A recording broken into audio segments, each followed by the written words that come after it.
కళాబంధు సుబ్బిరామిరెడ్డి కొన్ని నెలల క్రితం megastar Chiranjeevi, power star Pavan Kalyan తో ఒక మల్టీ స్టారర్ చేస్తానని అనౌన్స్ చేసిన సంగతి మనందరికీ తెలిసిందే.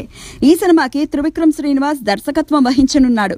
అయితే ఈ ప్రాజెక్ట్ జరుగుతుందో లేదో అనే సందేహాలు ఉండేవి. వాటికి సమాధానం ఇస్తూ పవన్ ని, త్రివిక్రమ్ ని ఇద్దరూ కలిసి చేస్తున్న సినిమా సెట్స్ లో కలిసిన సుబ్బిరామిరెడ్డి మీడియాతో మాట్లాడడం జరిగింది.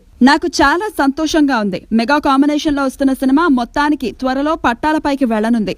ప్రస్తుతం చిరంజీవి, పవన్ కళ్యాణ్ వేరే ప్రాజెక్టులతో బిజీగా ఉన్నారు. వాళ్ళు ఆ సినిమాను కంప్లీట్ చేసుకున్న తర్వాత మెగా మల్టీ స్టారర్ భారీగా లాంచ్ చేయడం జరుగుతుంది. స్క్రిప్ట్ పనులు మొదలైపోయాయి. ఇది తెలుగు చరిత్రలోనే గొప్ప సినిమాగా మిగిలిపోతుంది అని సుబ్బిరామిరెడ్డి తెలపడం జరిగింది. పవన్ తో సినిమా తర్వాత త్రివిక్రమ్ ఎన్టీఆర్ తో ఒక పొలిటికల్ థ్రిల్లర్ తీయనున్నారు. తన తదుపరి చిత్రంగా ఉయ్యాలవాడ నరసింహారెడ్డి చేయనున్న చిరంజీవి బోయపాటి సీనుతో ఒక సినిమా కమిట్ అయ్యారు. సో మెగా మల్టీ స్టారర్ మొదలవటానికి టైం బాగానే పట్టొచ్చు.